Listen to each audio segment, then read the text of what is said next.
Hello, everyone. Doing a coach talk or ask a coach.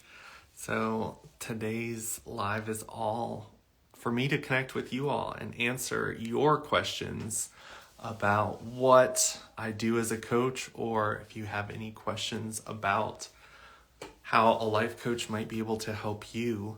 Because I feel like there's a lot of people out there that I've connected with that have questions about what I do as a coach or how coaches work with their clients.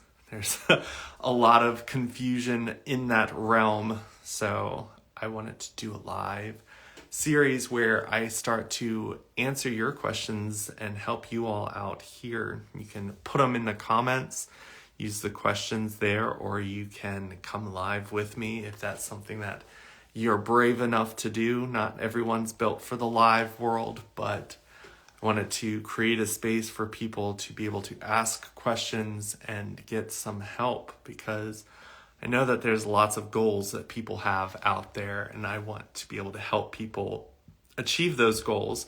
I know that one small little session here on Instagram might not get you there, but it might help get some direction for you. So feel free. I have recently been steering more towards networking and helping people utilize their network skills to help them move towards their goals. It's definitely something that I'm extremely passionate about and something that I've used to navigate the waters that I've been in as a coach to get where I want to be in life. I know that when it comes to sayings, they've got that saying, it's not about what you know about, but it's about who you know. That's rang very true and clear to me as I've been on my journey in life. I think there's a lot of people out there who have goals for themselves, and I feel like there are a lot of people who give up on goals because they can't figure out how to navigate. Thank you so much.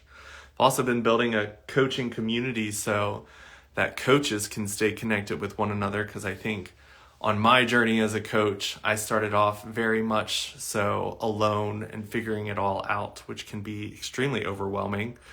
And luckily, I was able to go through the Jay Shetty certification school to get my certification as a coach through his program, and met so many phenomenal coaches along the way. And one of the amazing things is most of us are pretty niched down and have very specific areas that we like to help people through. Most of us can pretty much handle pretty much anything that all the other coaches handle, but we all have our areas of expertise that really we shine in. And for me, it's all about the people you know and connecting to different people. So for any of you all who are here and watching, send me some questions. I see some messages coming through. But when it comes to questions, I'm open to pretty much anything. This is going to become a very regular thing for me here on Wednesdays. I want to come back around this time every week and talk to you all about what I do as a coach, as well as bring some people up and have conversations about how we can help move you towards your desired outcomes. And I do truly believe that when it comes to getting to your goals, it takes a village. We can't do things all on our own. It's really, really important for us to be connected with one another and form those really healthy relationships with people in our lives, because you don't want to be the type of person who has zero relationships or goals connected to those. I think it's really important for us to have intentional community, intentional networks, intentional connections with people. And you can do that in a very authentic way. I think a lot of times when people think about making connections with people who you need to kind of help you move towards a goal, you feel like you're using someone. But most of the time, when it comes to the resources and things that you have, you've got something valuable as well to share with these people. So it's really important for people to also remember your value and your worth that you bring to the table, because maybe you need help financially with something and there's someone who can be an investor in your project, maybe you can't invest in theirs, but maybe you have more free time that's available. Okay, I see someone who messaged. It says, as a life coach, what are the main things you focus on when helping someone? So I like to really focus first, no matter who I'm working with, is how connected you are to yourself. Like, how well do you know yourself? Because that will take you so far in life, way further than me sitting there giving you all the answers to things, because we're all unique, complex people on this planet. And I think that when it comes to understanding ourselves and what triggers us and what things that we need to heal within ourselves, we know that better than anyone else. So I think that it's really important for whoever you work with as a coach. That's where you should start, is how well do you know yourself, and how well do you communicate that to other people, and do you know your strengths? Do you know your weaknesses? And really owning those things about yourself, because those things are extremely important when it comes to furthering yourself towards any goal, because you can't create clarity in the world around you if there's no clarity within yourself first. So that was a great question. And I think that there's a lot of different areas that people focus on. I know that a lot of coaches will have like meditations and centering exercises to help people connect with themselves. I have a series of questions that I like to dive deep into with people. There's the wheel of life that a lot of coaches like to start off with, just to kind of help bring clarity of where you're at in different areas of your life. I personally took that when I was feeling unclear and confused in my journey here in life. And I realized that when it came to connections, I was really good at that. When it came to self-love, I was struggling there a little bit. When it came to community, that was an area that I saw a lot of people struggle in. Most clients that I've worked with, when I start with them, community is usually their lowest one, which in my book, now that I have made my connections, created a community for myself, that one's kind of one of my highest areas. So mainly why I like to focus on helping people network, because that's one thing that I enjoy doing, is connecting with people. And usually when I'm connecting with people, it's their passions I'm interested in connecting with them on. I'm not interested in asking them how they're enjoying the weather or what political party they voted for. I think our passions are what drive us and what connect us as human beings. And I think that within our passions, that's where our gifts exist, that we can utilize here in this world. So for me, I like to connect with people on that level. But I think that there's a lot of people out there that have clarity issues, because we live in a world where society tells us to be successful, to be loved, to make money, you have to do this, this, this, and this. And that's really hard to kind of pull out of your head once you're there. So I'm there to kind of help create the clarity of, is this what you really want? Or is this what your parents told you that you had to be, or some mentor in your life told you you had to be? And really help people kind of create that clarity there. I see shy. I'm not sure what UWU, but if you're talking about being shy, yes, I was very shy. I think there was like a trauma moment when I was younger, when I was put in a play and I had a line that I had to say in front of a whole audience of people, and I totally screwed it up. And I think from that point on, I was just terrified of people and making a fool of myself. So like that trauma grew within me. So if you had told my like little elementary school self that one day I would be in front of people speaking publicly, I would have probably laughed at you, and it probably would have sent me into a panic attack. But I think that I developed my confidence because I started to connect to myself and knew myself better. So like now I can put myself in situations like this, or give myself space where I'm connecting with strangers and I know myself well So I know how I will present in a scenario, and I know my triggers really well as well. So I know what situations to avoid, and I also know anchors really well. So when I'm triggered, I know the things that I need to do to recenter myself and keep myself present and focused in the moment so that I can get through whatever has created that trigger in that moment. But I think that when it comes to anyone starting off, I think the biggest thing that I've seen is how much time, money are you going to invest in yourself as an individual? I think we're so quick to invest and help other people around us. We want to give other people time. We want to give other people gifts and anything that we can give. But when it comes to how much money are you going to invest in yourself, it's funny to see how many people will drain out their savings to provide and give to people around them, whether it's your children or your significant other or family, or if you're a really giving person, just a complete stranger.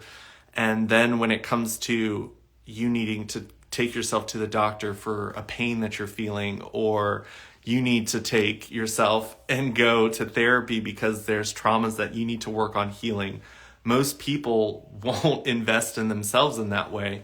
And I think that it's so important because you can't give fully to the world around you unless you've connected with yourself and healed yourself on that journey.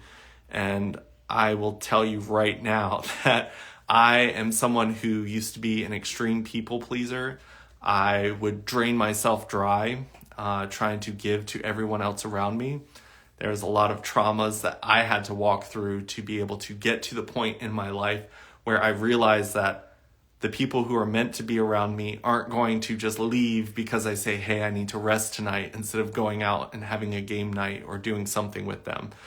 And when I started to develop my own self-worth for myself and self-love for myself, I realized that the people who respected the boundaries and things that I laid down for them were the people that were actually interested in being part of my life and wanted to see what's best for me and didn't just see me as a tool in their journey to get them to where they want it to be, which is going back to like the networking thing. I think it's really important to create an intentional network, because I think a lot of us have natural networks or organic networks of people who just have naturally come into our lives, whether it's our family, people we went to school with, people you work with, maybe people who live with you or are surrounding you in your geographical location.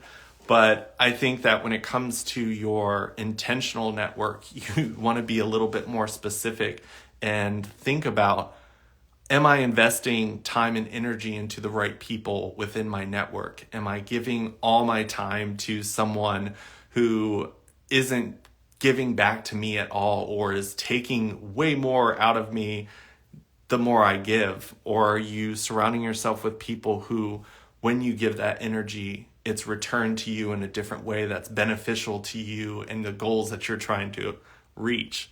So I think that that's just something that you want to ask yourself when you are creating connections with people, because I have seen people who trauma bond with people, and you can trauma bond at work. You can trauma bond with people who have been through similar hardships as you have, or you could end up connecting with people who are driven towards goals. I know that when I started connecting with fellow coaches in the coaching community, I was like, wow, I'm connecting with someone who has a big goal just like I do. And our conversations circle around these big goals that we have for ourselves. And it ignites this passion within us that continues to push us and like fire our soul into keep doing the hard work. Because any type of goal setting and moving forward as an entrepreneur or coach or whatever realm you want it to be in requires you to constantly be giving energy to that goal. And if you've got people around you that drain you or don't ignite that in you, then it makes it harder and harder to push towards that goal. So being intentional with where your energy goes each day And that's not always easy. And part of the journey is finding the healing on that journey of relationships that may have created trauma for you. So I know for me personally, my journey had a lot of trauma from my childhood when it came to family relationships within my close circle of people. And for me, I was holding on to a lot of that negative energy of the pain and hurt that was caused from certain events. And when I learned to let go of that in a healthy way, I validated my experience. I validated the emotions that experience and the journey I was on brought up in me, and forgave the people in my life that caused that, and then took back my power and realized that I have the ability as an adult, especially here in the United States, to make choices that could better me and put me in a position where I wanted to be in life. So I think that on people's journeys, it's about realizing the hard truths and accepting that we do have a part to play in the outcome of the life that we see around us, but not falling victim to the idea that we're not allowed to feel the emotions that certain events around us cause. I think that that's really important too. I am really big on talking to people about emotions and how that makes them feel.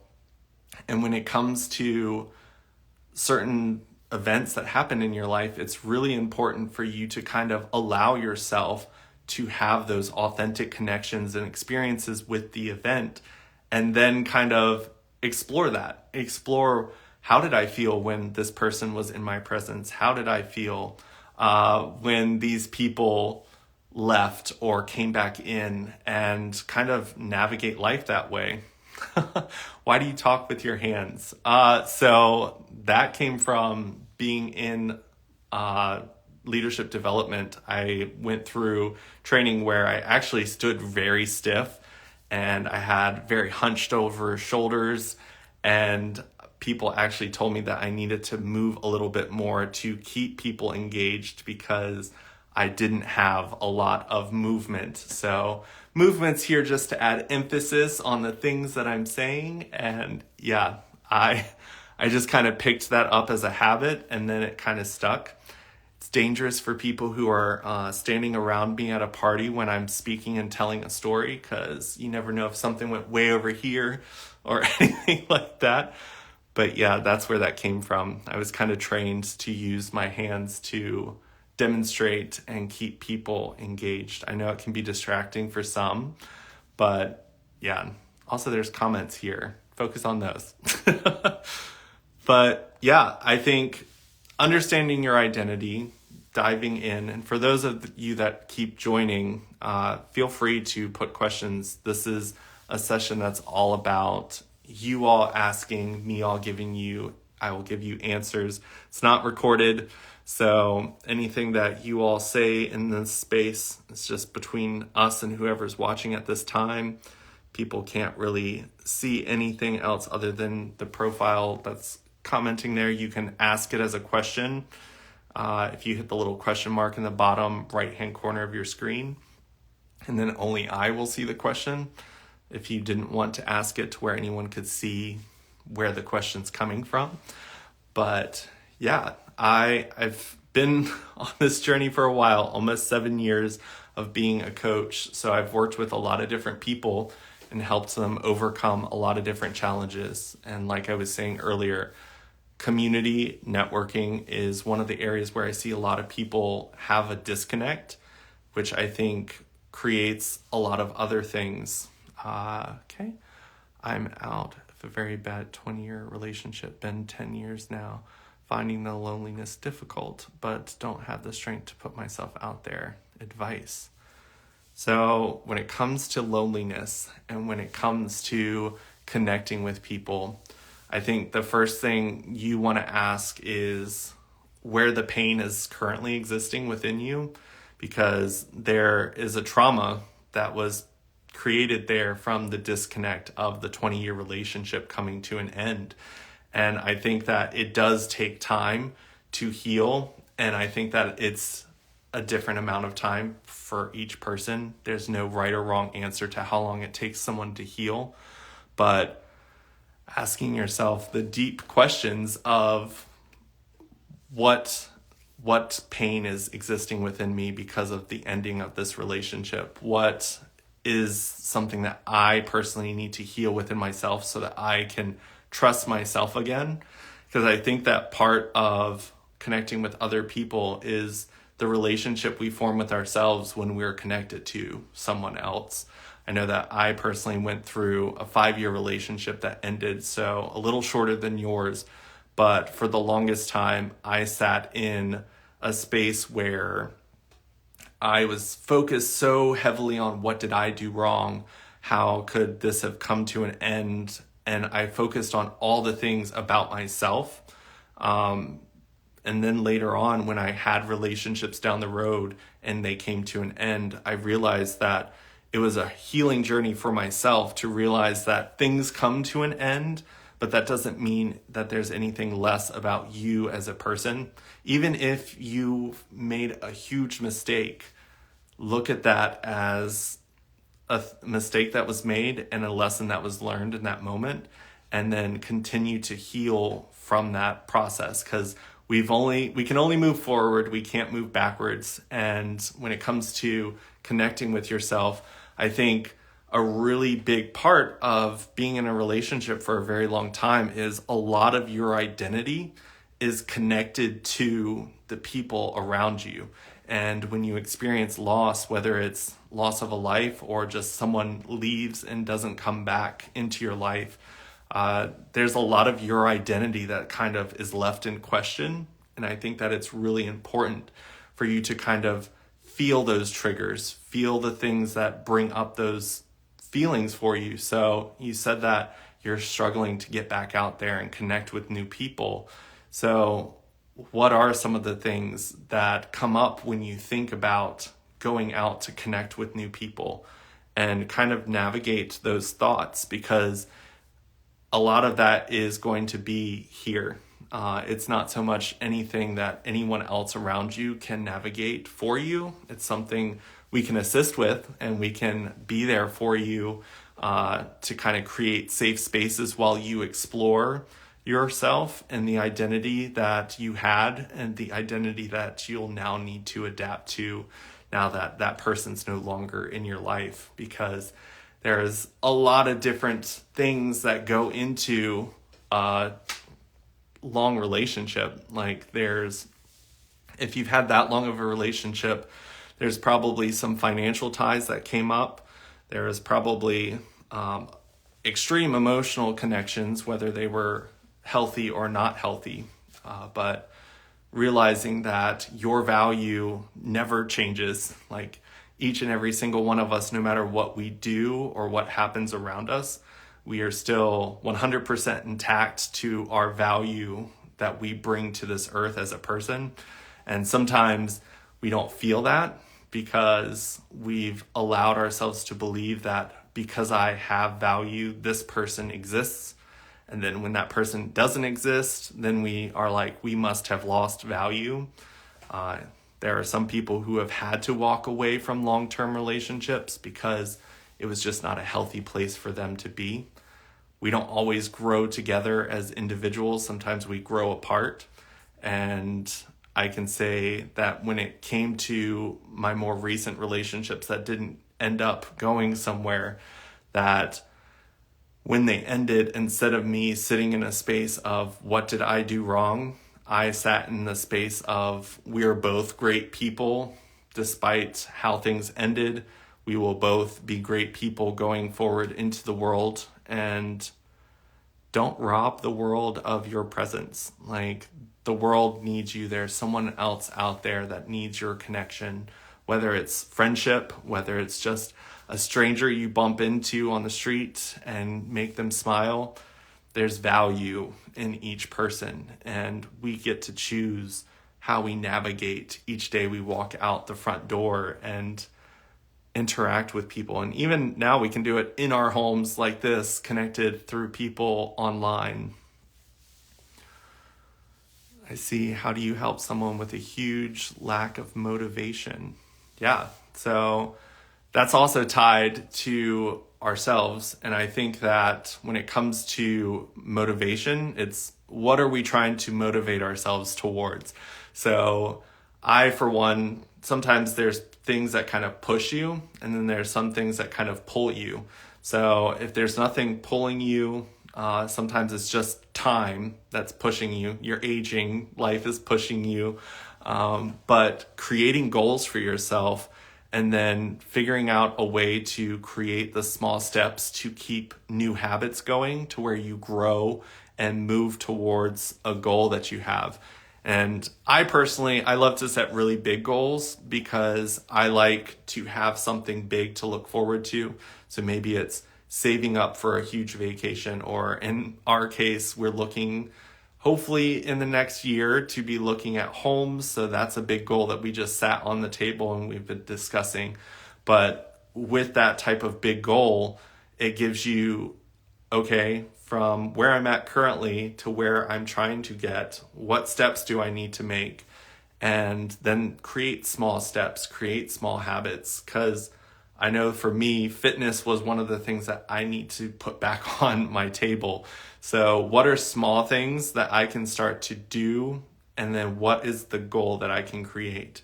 And I would highly recommend looking into SMART goals. You can Google that online, but it's creating a goal that kind of gives you something to measure, gives you something to actually say, this is what I'm aiming towards, so that you can actually see, hey, I'm moving towards it, and that will propel you to continue to move forward.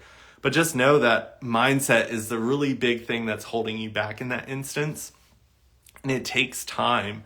We can actually build a mindset of laziness. We can build and set ourselves in a space of non-movement. We won't move. So when it comes to when that alarm goes off in the morning, and I'm guilty of it, I will hit snooze. Kevin can tell you that.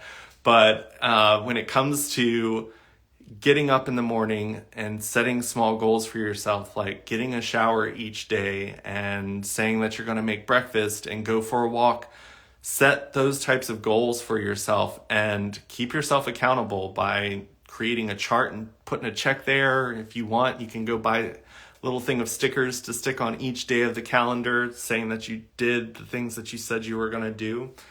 And then, like I said, surround yourself with people who ignite you to want to continue to move towards your goal. Because if you're surrounded by people who are not motivated, it will be really easy for you to fall back into that mindset of not being motivated yourself.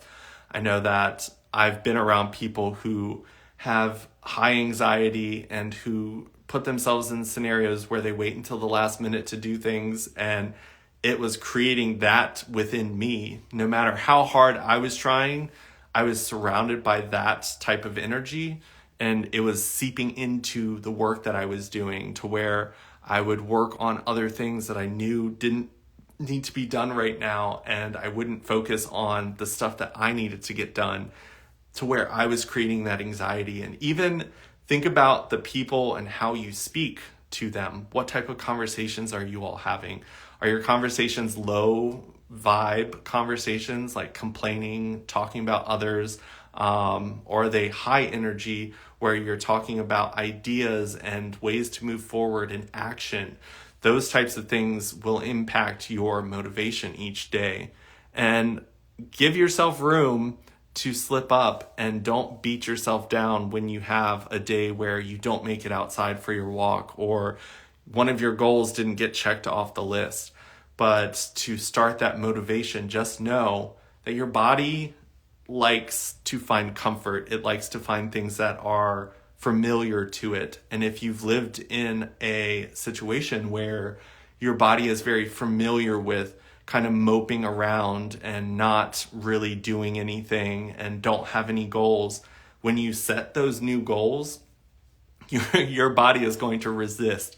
You will sabotage your success because your body and your brain would rather do something that it knows the outcome to than try something new that it doesn't have a clue what's going to happen because it's got that fear of the unknown. And so when it comes to shifting from being unmotivated to being a motivated person, it's going to take accountability. It's going to take some push. It's going to take some new habits to replace some of the ones that aren't serving you anymore. And when it comes to moving forward, it's really important for you to realize that, okay, I'm going to have to kick myself in the butt for a couple weeks to get this new life that I want to have. And sometimes that requires reflecting deep within and being really honest with yourself and saying, what am I doing that's not serving my purpose? Or what am I doing that's sabotaging my success? And taking all the ownership, make sure you're not blaming other people for where you're at, because yes, circumstances happen. Yes, other people's actions impact you, but how you navigate it is up to you. So if something negative happens, did you allow it to kind of absorb your whole day? Or did you accept that, okay, this event brought these emotions up. I'm going to acknowledge them. I'm going to say, thank you for showing up for me, emotions, but you're not useful right now because I've got goals. I've got plans that I'm trying to achieve. So keep yourself in a space and be forgiving to yourself, because life gets difficult. Life gets hard. It's not always rainbows and butterflies. And it's really important for you to be gentle with yourself, because I will tell you right now, there's no one else on this planet who thinks worse thoughts than the person in here. Like we all are our worst critics. We think the worst things. I doubt anyone thinks or says anything harsher to us in our external world than we've already said to ourselves internally. So on that journey, what we want to do is just slowly make sure that what we're saying to ourselves are words of empowerment, words of believing in ourselves and the goals that we've got. Because I think that it's really, really important for us to realize that we have the power to control that. And the things that are out of our control, all we have the ability to do is navigate through them or around them if you have to. And don't be afraid to ask for help. I think that's kind of like the repetitive thing that I keep telling people, that, hey, there are things going on around us, but it's okay to ask for help. Yes, there are people that when we look at them, they've got it way worse than our current state.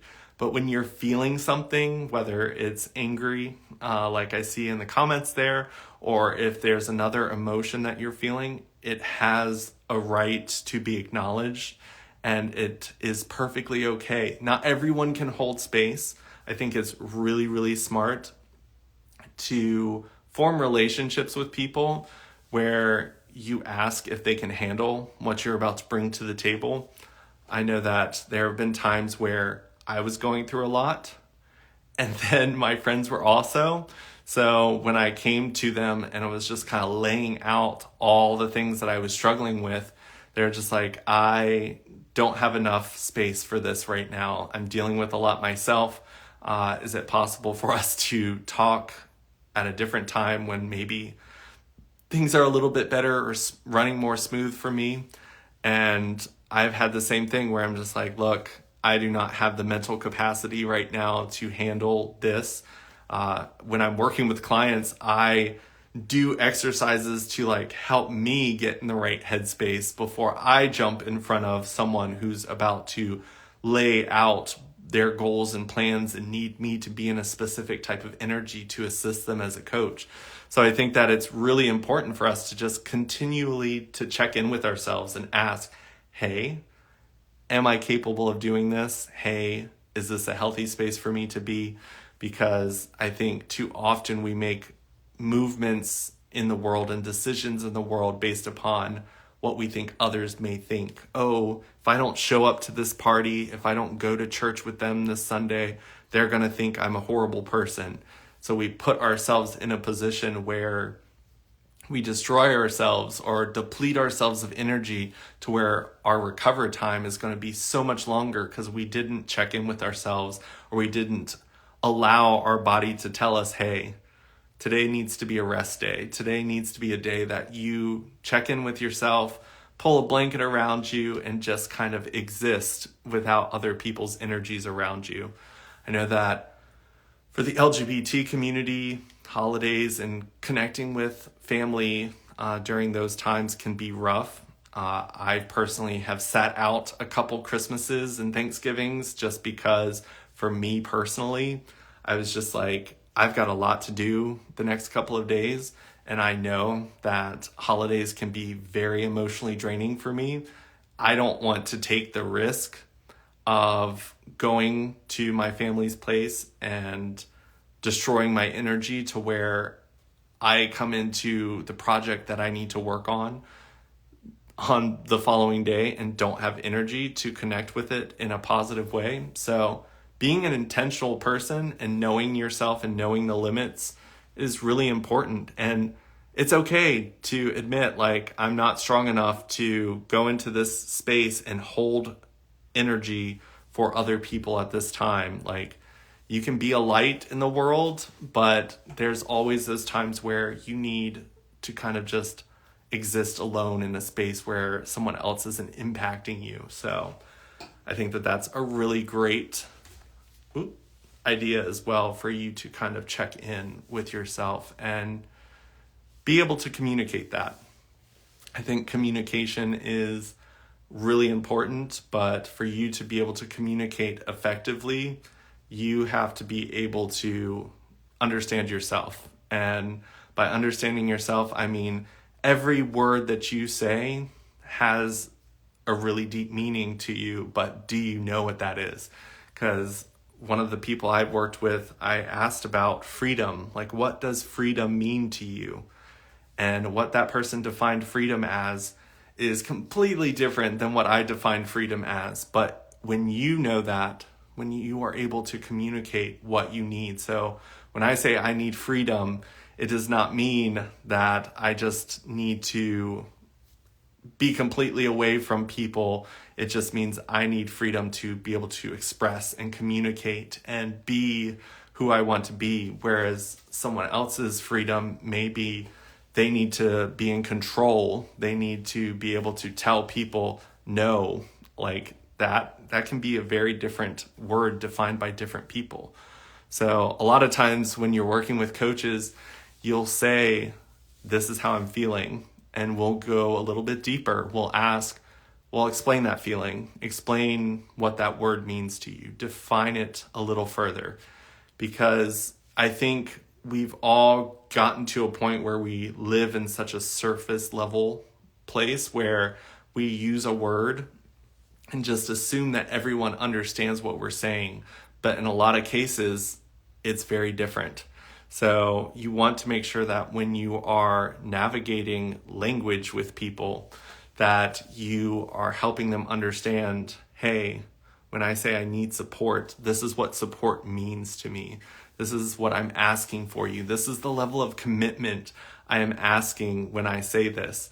Just like when we use the word love, that has so many different meanings. With the amount of different love songs that exist out there, I'm sure any of you can say and agree that love has many, many different meanings. Some say it and it's like that endless love, the love that goes forever and ever. Some say it as just like a quick little word of, hey, thinking about you today or this moment, this second.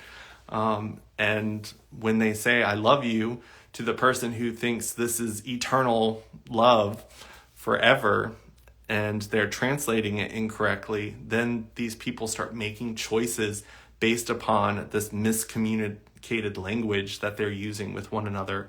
So this person starts thinking about wedding dresses and venues, and then this person texting someone else that they're talking to that they've also told them that they love.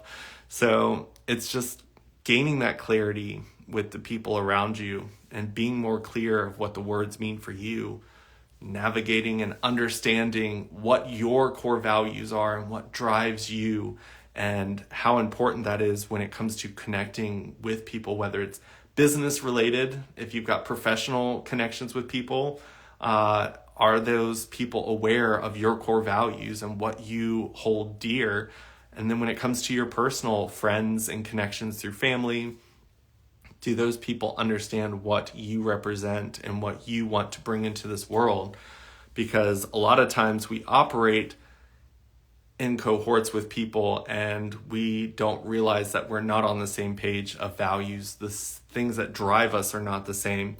A really big one is like when it comes to business, if there's someone who's driven by money and wealth and need for status versus someone who's driven by like heart and love and wants to change the world for the better, if you're not communicating that up front, you just say, we're both looking to have a successful business, and you become partners. When it comes to making choices for your business, this person's choices are going to be very different than the person over here. So if you're not communicating, hey, success to me means that we're rolling in money, that we are able to afford great things that are like vacations and nice homes and cars. And then the other person's like, success to me means that we've fed 1,000 children, that we've helped this many people. You're probably going to run into some issues there. But originally you both talked about wanting success. So on that surface level, that word meant the same thing in your head. But then when you started making those choices, you realized that success was very, very different. So as you're navigating through these things, you have to understand that communication's key.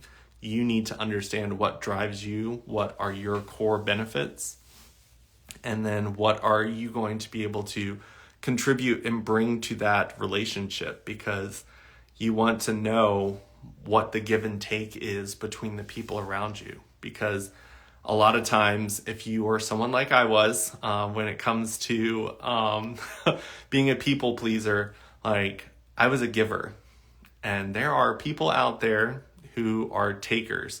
And I didn't have limits for people. I was just like, I'm going to continue to give. It had a little bit to do with my self-worth, that I felt like for me to continue to have support and love from people around me, that I had to feed them with services and gifts and attention and my time and my resources. And it drained me, because when you come into a relationship with someone who is a taker, they'll keep taking as long as you keep giving. And then when you no longer have anything to give, they're like, peace, there's this person over here, they've got some stuff, I'm gonna go get some, have a good one, thanks for everything. But if you have boundaries and say, hey, I'm willing to do this, would you be able to help me next week with this project? Or I can give you my time here, but I do have to leave at this time because I have my thing that I need to accomplish as well. When you start to set boundaries, you start to create those healthy relationships with people where you see this person is respectful. Because I've worked with people where I was getting close to the time that I said I needed to leave. And they're like, hey, it's getting really close to the time that you needed to leave. Do you want to wrap up soon? I'm like, thank you. But then there's some that see you working so hard and helping them move towards their goals. And when it comes to that, and they see that you are working really hard, they see that clock and they're like, let's see how far I can let them go over before they say something. And a lot of times you could go 2 hours over and you'll be like, oh, I've got to go. And they're like, oh, but you're almost done. Couldn't you just finish up? Like there's those boundaries that you have to create out of respect for yourself. So navigating that, you have to find that connection with yourself. What are you capable of? What are you wanting out of life? And keep that at the forefront, because others will sit in that space and others will allow you to continue to give to them and they'll take. But if you don't set that healthy boundary for yourself, saying, hey, what I'm giving, and this is what I also did, was the silent contract or the invisible contract. And my friend Leah actually brought this one up to me because we were talking about self-sabotaging and people-pleasing. And when it came to the invisible contract, in my mind, I had what this person was going to do for me. So I was like, I'm going to help this person move, or I'm going to help this person complete this project because I know that they will return the favor when I need it. So like there was never any discussion about them returning this favor. It was just me saying, I know that they will return this favor, and me making the choice to dedicate my time and energy and effort to this person and their projects and goals. And then when the time came and I'm like, hey, I'm moving, no text, no response. And it's like, then you start to kind of feel used. But in that scenario, I never had any clarity of, hey, would you be able to help? And then I would be sitting there labeling this person as a dishonest, taking friend, someone who doesn't care. But I never made any clarity or contract with this person of, hey, since I'm helping you, would you be able to help me? And them say yes or no. Because then at that point, I could have created the action of whether or not I wanted to give my energy and time to someone who said, I will not be returning this favor in the future. Now, if you do make a contract like that and say, hey, I'll help you, but I've got to move next month, will you be able to help me? And they say yes. And then when the time comes, they ghost you. Then you can start to like make a decision around, okay, is this someone I will choose to make a contract with in the future? Because apparently this contract or agreement did not mean or stand the same as they did when it came to me helping them. So there is a difference. And I think that a lot of people have to notice that, because as people pleasers, we can be let down by people in our life just because we expect so much from people, because we do it. We constantly give to people. We're there on the clock 24/7. We'll stay the extra hours. We'll cover the shifts that people called out from. Like all of those things, like you need to make people aware, hey, I will cover this shift for this person who called out, but I need your guarantee that I can have a day off next month that I need. It's okay to negotiate like that. And I think a lot of people forget that, and we just kind of do it with the assumption that it will be paid forward to us without ever getting any confirmation from people. So practicing communication, practicing getting to know yourself, knowing your triggers, knowing what your core values are, creating intentional connections with people around you, super important, because at the end of the day, you've only got you, and all the other things around you are very temperamental. You never know what they're going to throw at you. The outside world is out of our control, and it's how we navigate. So doing the healing work, working with a coach, with a therapist, with a mentor, with someone who is doing exactly what you're doing, that you want to learn from, doing all that work for yourself. And it's so funny because, like I said at the beginning of this, so many people will invest in other people, but we don't invest in ourselves. Like I see so many people who could really utilize a life coach to help get them on track and help them connect with themselves better and move towards their goals. But they end up throwing their money out on a really expensive gift for someone else because there's this level of confidence that they don't have, and they think that by gifting someone something that cost a high dollar amount, that now that person will value them more. But we are all attracted to people who value themselves. Like whenever you walk through life and you see people and you're attracted to them and you want to get to know them more, there's an energy about them that attracts you to them because they're standing in a position where they have some confidence, they have some self-love, and they've either naturally been built into an environment that's helped them with that, or they put in the work to get there.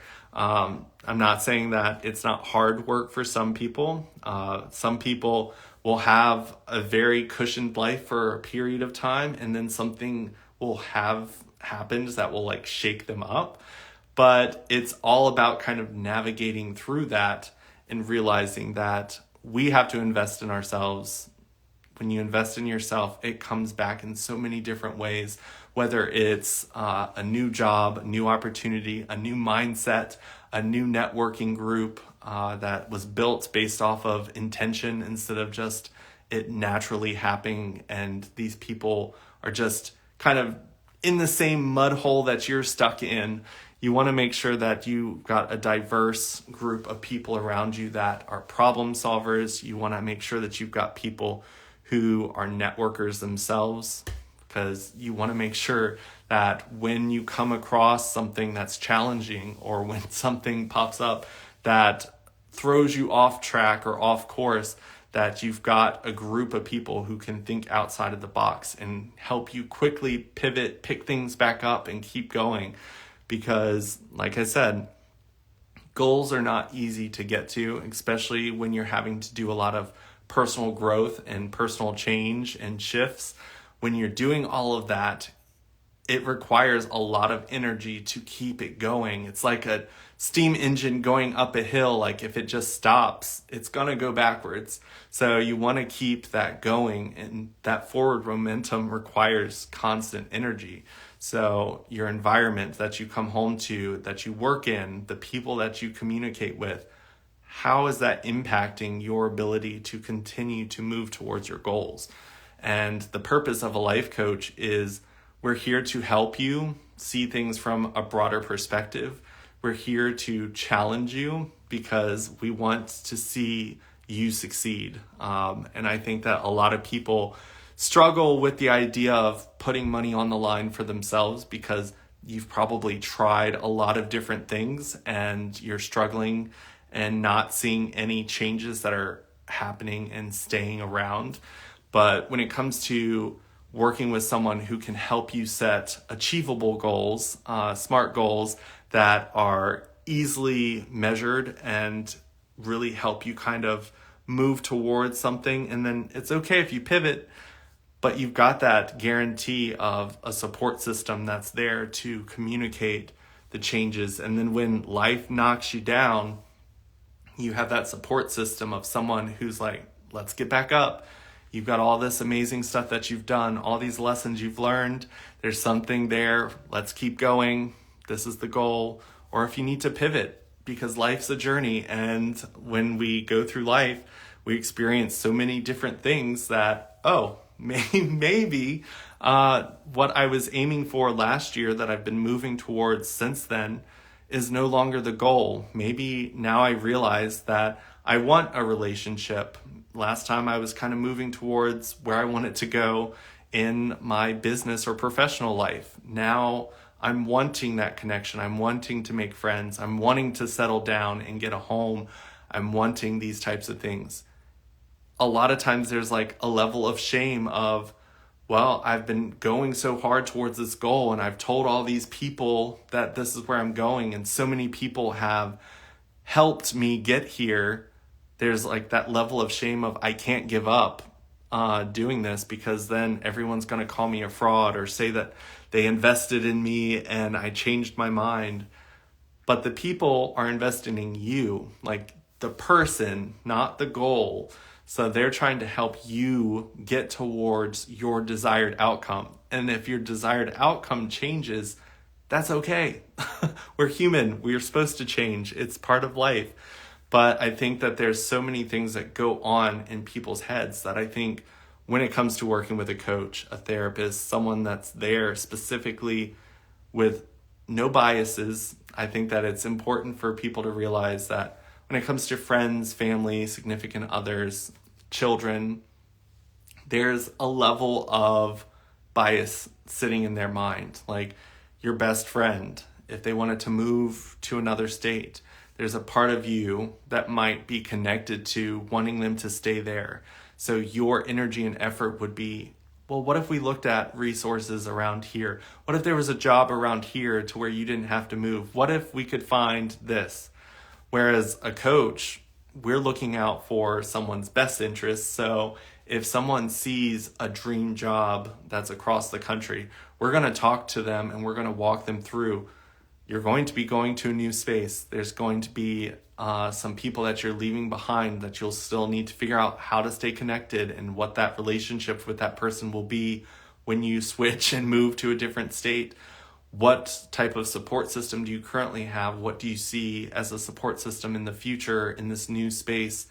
And we try to help people think about all of these different perspectives that sometimes they don't realize are going to come up until they're in that moment. And it's never fun dealing with all the things at once, everything happening in that moment when maybe you're already stressed because you just moved to a new place and you're not even unpacked yet, and you just found out that the water's not turning on and you can't get the internet provider on the phone to get your internet hooked up, and you have a business call in 2 hours and you don't know where to go because you don't know what city stuff is around you anymore because you're not from there.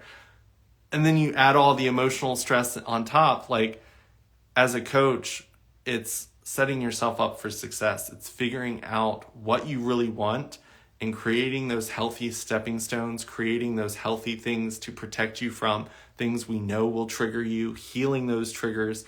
Those types of things will happen while you go through your sessions with a coach, depending on which ones you work for. Like, there are people who will coach you through trauma. There are some that will coach you through getting your first job. There are coaches that work with you specifically for self-empowerment and mindset. And I think that, like I said, all coaches have the ability to explore multiple facets of your life because we're complex beings. But finding one that really makes you feel empowered, and at the end of every session, you just go, wow, that money was well worth spent. I can see me moving in a positive direction. But thank you all for coming on and jumping on this call. I was kind of rambling and answering some of the questions that popped up. I will be doing these every Wednesday at 5 p.m. Eastern Standard. So if you didn't get a chance to ask a question today, feel free to throw one out and we can always answer it next time. I'll be posting on my story kind of some stuff for you all to kind of connect with and reach out to me and ask questions.